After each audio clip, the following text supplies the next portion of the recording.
The Canon R5 is an impressive and intriguing camera for video shooters, though not without its flaws. And as you'd expect, there are a ton of great reviews of it online.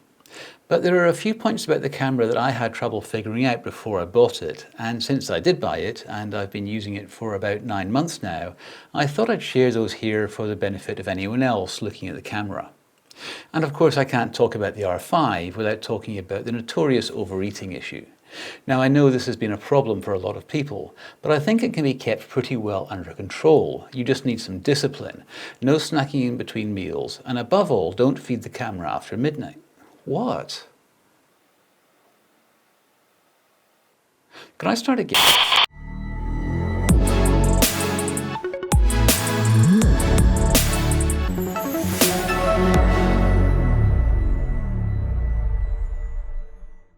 So to be clear, this isn't intended to be a review, just me filling in a few knowledge gaps that I hit while researching the camera.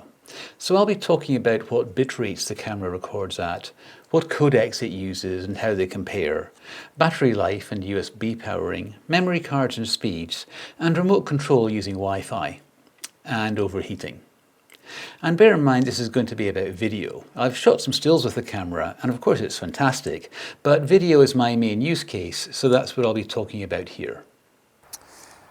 So while I'm here, I'll just give you some quick impressions I have of the camera.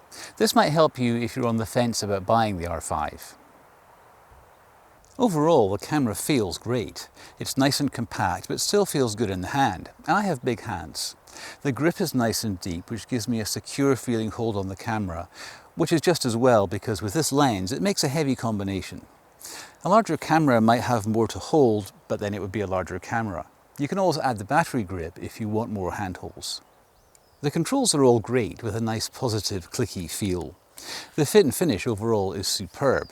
One minor niggle is that the menu button is to the left of the EVF, which is a little odd if you're working most of the controls with your right hand, and if you have the EVF set to auto switch by the proximity sensor, then it switches every time you go for the menu button.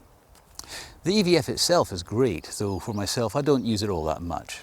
And there's a small reflective LCD on top which shows you your shutter, aperture and ISO, so those are always available. The menus are pretty well laid out, though I do sometimes have to hunt for a setting between the shooting menu, setup menu and custom functions menu. But getting between menu screens is easy, with one wheel changing the major menu section and the other the page within the section. There's also the joystick, which works great. The bottom has plenty of room for a tripod plate without blocking the battery door. I've got this Kirk Photo Arca Swiss type plate which locks securely to the base with absolutely no twisting thanks to 2 locating pins, and it just stays there. Boot up time is fantastic. From powering on to actually recording, what would you call that, a second? Shut down, as in waiting for the last flash from the card access light, is a little slower, but not by much. Of course, in a camera this small, it's no surprise that there are no built-in ND filters. I use this Revo Ring variable ND, which works pretty well. The camera does have focus peaking and zebras, though apparently not at the same time, but no false color, waveform or vector scope. Those are the kinds of things you would use an external monitor for. The camera has 2 card slots, but they're different kinds. One CF Express Type B and one SD. This basically gives you a choice of what kind of media to use for your shooting. If you're shooting 4K IPB, for example, then you could use an SD card, but if you want to shoot 8K RAW, then you will need CF Express, which is more expensive. I'll show you in a bit what cards work for what modes. One thing you cannot do is relay recording, where when one card fills up, it seamlessly continues on the other card. Given that there are 2 different kinds of cards, that sort of makes sense. In any case, if you open the card door, like to change cards, the R5 immediately shuts down. So the dual slot feature is really an either-or thing. Pick your shooting mode and then choose a card type accordingly. The R5 has separate major modes for stills and video. There's a modes dial which gives you access to the usual PASM and so on, but pressing the info button switches between a complete set of modes for stills and a corresponding set for video. You can save 3 sets of custom settings for stills and another set of 3 for video, which is very handy. For example, I have video C3 set to shoot 4K HQ in DCI aspect ratio and 23.976 frames per second, so I can get to that mode just by selecting C3 in video mode. You cannot shoot stills in video mode. The shutter button by default doesn't do anything in video mode. You can set it to start and stop video recording, which is how I usually use it. You can shoot video in stills mode. In that case, your resolution and frame rate and so on are set by your custom C3 settings that you've recorded for video mode. So you can be snapping stills and suddenly decide that you need video and just hit the video record button, and then you're recording with whatever your video C3 settings are. That's pretty neat. From a video shooter's point of view, one big annoyance is the 30-minute record time limit, which I guess is for tax reasons. Anyway, the most you can shoot in video in one continuous burst is 29 minutes and 57 seconds usually. For a lot of video shooters this won't matter, but for some it certainly will. I guess people like wedding videographers will be looking elsewhere. So this sucks, but there it is. At least there's nothing to stop you pressing record again when it stops, as long as you're on the ball. I gave the camera a quick test for low light shooting. This was totally inspired by Wolf Hall, and I just wanted to see what the R5 could do by the light of one candle. The tests were deliberately shot dark and orange, as it's supposed to look like candlelight, but I wanted to see if I could at least get a usable image. And I think it did really well. There's certainly some noise there, but bear in mind that these samples have had no denoising applied at all.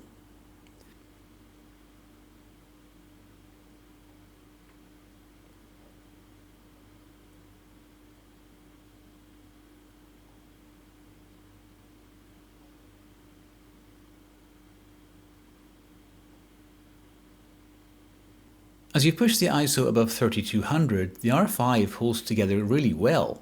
At 6400 it looks fine to me, and even all the way up to ISO 25600 I couldn't really describe the noise as intrusive. In fact, to my eye it looks really clean.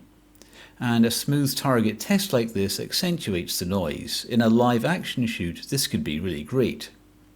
So all in all, the R5 looks to me like a superb low light camera. So here's an overview of the frame rates and codecs that the camera supports in video shooting. I'm just going to cover the 4K and 8K modes to keep it short. I'll go over the normal modes first and the slow and fast modes separately. In 4K resolutions, the camera has two main shooting modes, HQ for high quality, which they also call fine, and LQ for low quality. In HQ mode, the camera takes the 8K image from the sensor and does a high quality downscale to 4K, which looks fantastic because it means that each pixel in your movie is based on 4 photosites from the sensor. In other words, you get a true 4K pixel resolution. That's not something you get on most 4K cameras. 4K cameras have 4K photosites. The image is then interpolated between photosites to get the 4K resolution, which is always softer.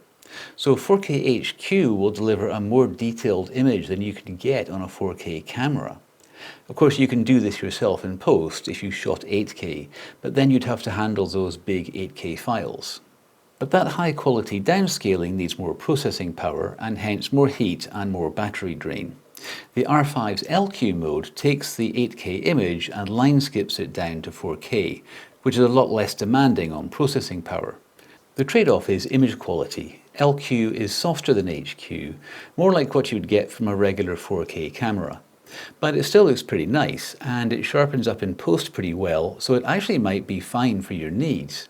And if it is, the gain is no overheating, at least as far as my tests have shown, and longer battery life. So, setting up your shooting modes starts with choosing some options that affect everything else. First, you can set the video system to PAL or NTSC. Essentially, in NTSC mode, you get frame rates like 29.97 and 23.976, whereas in PAL you get 25. Both modes let you shoot 24.00, which is nice. Switching from PAL to NTSC is instant. It's just a setting in the setup menu. There's no reboot or anything. Then select either 4K HQ or everything else. The way they've set this up is a bit weird. If you select 4K HQ, then the modes available are just those that apply to 4K HQ. If you disable 4K HQ, then everything else becomes available, 4K, 8K, HD, whatever. This just seems like an unnecessary extra layer of stuff to set, but that's how it is. The camera also supports two aspect ratios. UHD, which means 16:9, like 3840 by 2160 or 7680 by 4320, and DCI, commonly called 17:9, is not perfectly accurate, which is 4096 by 2160 or 8192 by 4320. So let's look at what modes you get. These tables show all the frame rates and codecs that are available for all the modes for PAL and for NTSC. To summarise, it's pretty simple really. In all the modes that are available, you can shoot H.265 either in All-I or IPB, which is also known as long GOP. In 8K DCI, you get the added option of RAW recording. Both RAW and IPB have light versions, which give you a lower bitrate at the cost of some quality. I left these off the tables. In PAL, the available frame rates are 24 spot on, 25 and 50. In NTSC, you have 23.98, 24 dead nuts, 29.97 and 59.94. 24 exactly is only available when shooting the DCI aspect ratios, whether 8K or 4K, which is a little odd, but there you go. Speeds above 30 frames per second are only available in 4K LQ. No HQ, no 8K, and so no RAW. And if you record from the crop sensor, you get the 4K LQ modes. So given the huge choice of modes available, what should you shoot? Well, I think long GOP or all intra will be the choice for many people. And as for which one of those to use, I think it just comes down to what suits your workflow best. I cover this stuff in my codecs video, which might be of some help here. RAW shooting obviously gives you the least compression and the best bit depth, and the worst workflow. I'm not convinced that it'll be worth it for many people, but for effects work, like chroma key in particular, the extra bit depth can make a huge difference. I think log shooting is clearly the best for dynamic range. Of the two options on offer, log 3 seems to be the best and the most widely recommended. Log 2 might be really good, but sadly the R5 doesn't offer that as yet. The 4K HQ mode is really worth looking at, and one of the things that really sets this camera apart. You get a true 4K pixel resolution, something that most 4K cameras can't deliver, but with files that aren't any bigger. It's the best of both worlds. Personally, I shoot 4K HQ IPB, and that works great for me. The files are small and manageable, and I think the picture looks fantastic. So here's a table of the main bit rates the camera provides for video. I haven't bothered with anything less than 4K. Crop doesn't affect the bit rate, and also 4K HQ and LQ deliver the same bit rates. And these are only the bit rates for log recording. With log recording off, the IPB rates are about 40% lower. The other rates are the same. For each codec, I've shown the bit rate in megabits per second, which is how the rates are usually discussed, megabytes per second, which is how memory cards are rated, and gigabytes per hour, which shows how fast you'll use up storage. For example, in 8K RAW, you'll be chewing through over a terabyte per hour, which is pretty scary. Personally, I usually shoot 4K IPB at 24 frames per second, which is just 77 gigabytes per hour. That terabyte would last me almost 13 hours. In RAW, the compression ratio is about 4:1 at 24 frames per second and 5:1 at 30 frames per second, because there's more data, but it's the same bitrate. In the RAW L modes, the bitrate changes so that the compression ratio is constant at about 7.5:1. In practice, there is some random plus and minus on these numbers due to the variable compressibility of video, but it's a few percent at most. You can see in the table what cards I would recommend for each mode based on the measured bit rates. The camera itself doesn't enforce the SD card speed classes, though it does insist on CF Express cards for the faster rates. So for example, you might find that the camera will record 8K IPB with a V60 SD card, and it might seem to work, but there's no guarantee that you won't sometimes get dropped frames or corrupted files. Technically that mode should work with a V90 card, but you're trusting your card manufacturer to really provide the stated speed. I would be tempted to use CF Express for that mode. Just bear in mind that memory card speeds are a thorny issue, and the numbers printed on the card are basically worthless. I made a whole video about that if you're interested. For CF Express, there really isn't a speed rating system. VPG seems to be pretty much defunct. So I would recommend going to Canon's website for a list of supported cards. The camera's slow and fast modes, where it records at one frame rate but tags the video to play at a different frame rate, are pretty limited. In fact, there's only one choice for NTSC and one for PAL. But these modes give you the fastest frame rates the camera can record. In NTSC, you can record at 119.9 frames per second, with the file speed set to 29.97 frames per second for a 4x slowdown. In PAL, you can record at 100 frames per second, with the file speed set to 25, again for a 4x slowdown. Of course, you can subsequently set the playback speed to anything you like. For example, recording NTSC at 119.9 frames per second and setting the clip to play at 23.976 frames per second would give you a 5x slowdown. The slow and fast feature is really just a convenience to preset the playback speed to something handy, but you can override that to be whatever you want. For resolution, you can choose from 4K LQ, either DCI or UHD, or Full HD. Recording is all intra at 1880 megabits per second, which is 235 megabytes per second, so you will need a CF Express card for this. Your playback bitrate by default will be a quarter of this, in other words 470 megabits per second, which is comparable to what you get in normal speed all intra recording. No audio is recorded. The recording time limit in slow and fast mode is based on the playback time, so the file you record will play back for no more than 30 minutes, which means you can record for no more than 7.5 minutes. That's pretty weak, but at the same time I don't imagine many people will want a clip of more than 30 minutes of extreme slow-mo. And bear in mind, in normal speed shooting mode, you can record at 59.94 frames per second for the full 30 minutes. The battery that the R5 uses is the LP-E6NH. This is basically the same as the LP-E6 and the E6N, but with a higher output, which I think you need to get the highest shooting rates on the camera. This is pretty small, given all the camera does, compared to like the BP A30 battery that you would get on a C70, but it still seems to deliver pretty decent performance, depending on what mode you're shooting in. I tested the camera shooting the TV so that there was some motion to handle, and with the LCD display on. In 4K LQ mode I got 2 hours 38 minutes. In 4K HQ mode I got 1 hour and 45 minutes. And in 8K IPB I got 1 hour 21 minutes. So no surprise, the more work the camera's doing, the shorter the battery life.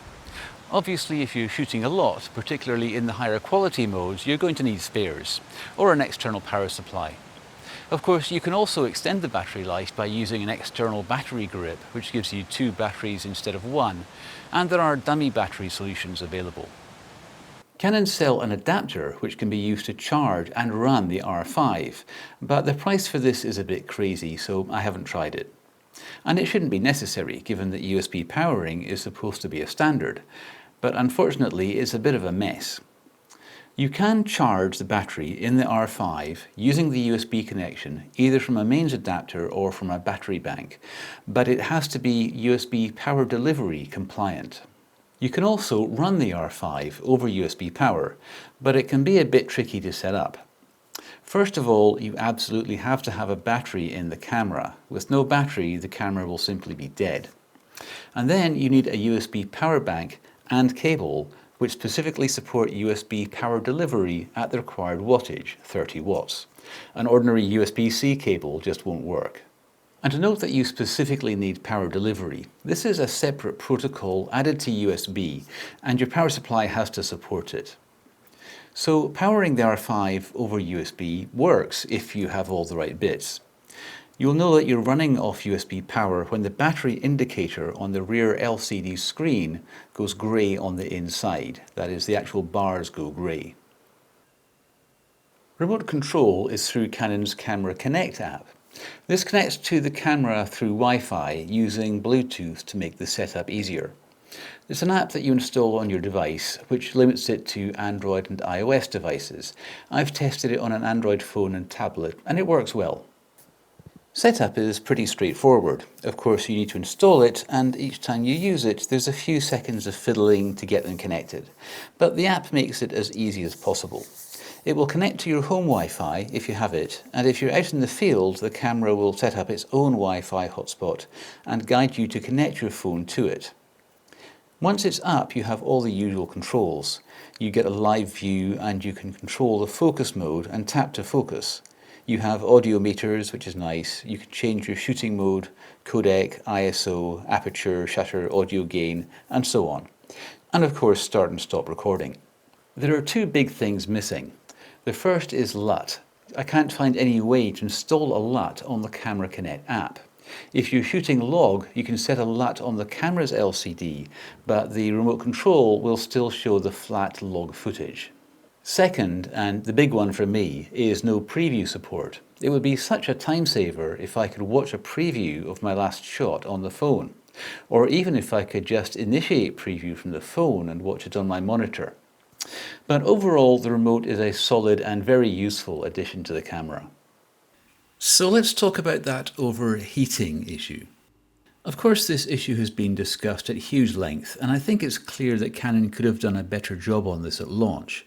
But firmware updates have improved this to a point where it's much less of an issue, and in many cases almost fixed.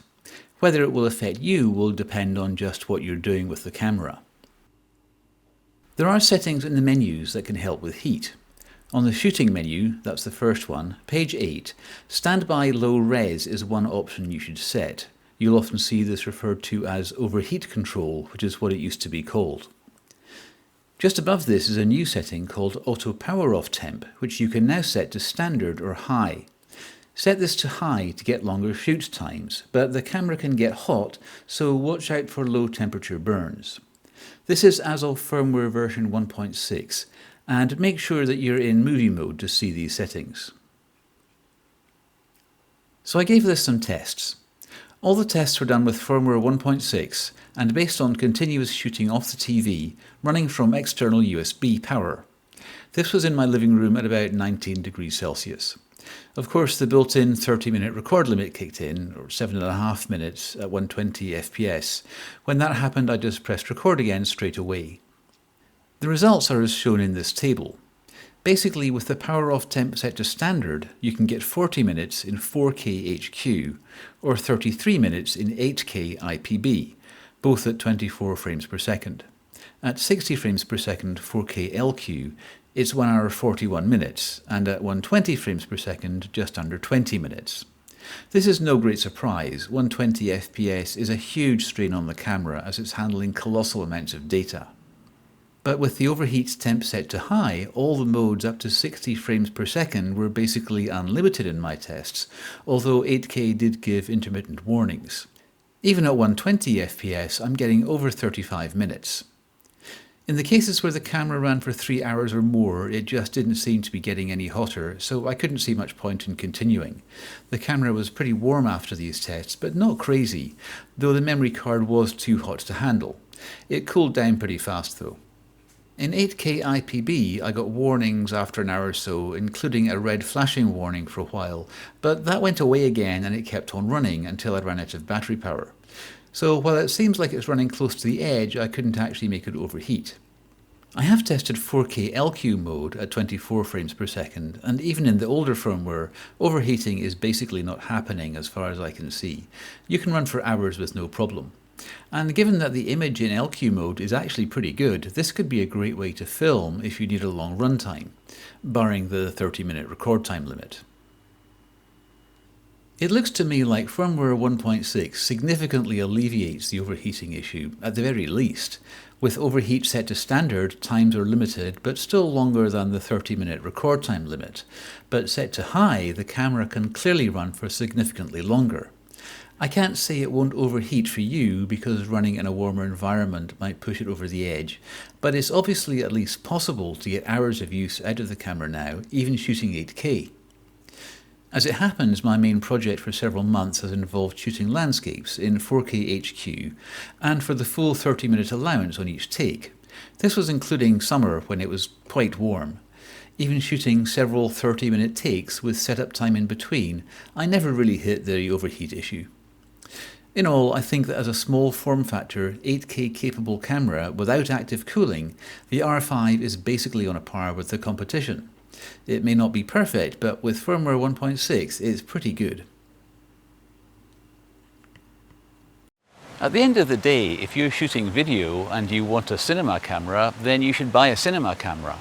But if you're attracted to mirrorless by the low cost and small form factor, then you have to accept that those benefits come with compromises. And for me, the biggest compromise with the R5 by far is no built-in ND filters. That has the biggest impact on my use of the camera for video every time I use it. Of course, that's the same for any mirrorless camera. But overall, this is a great video camera. It feels and works great, and particularly in 4K HQ mode, it creates fantastic pictures. And there's always 8K.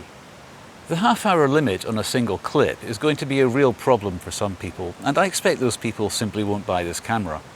As for overheating, it's just going to depend on how you use the camera, but I don't see where you can get a camera this compact that shoots 8K without some heat issue. For me, it hasn't been a problem, even shooting mainly long clips, although I am in the Scottish Highlands and that probably helps. Of course, the R5 has been overshadowed by the R5C, which solves both of those issues. For people like wedding videographers shooting hour-long ceremonies and so on, that will be the camera to look at. But bottom line, I think the R5 packs a real punch for video in a very compact form factor. If its limitations don't clash with what you want to shoot, then I think it's definitely worth a look. In any case, I hope this video has helped you to understand it a bit, and thanks for watching.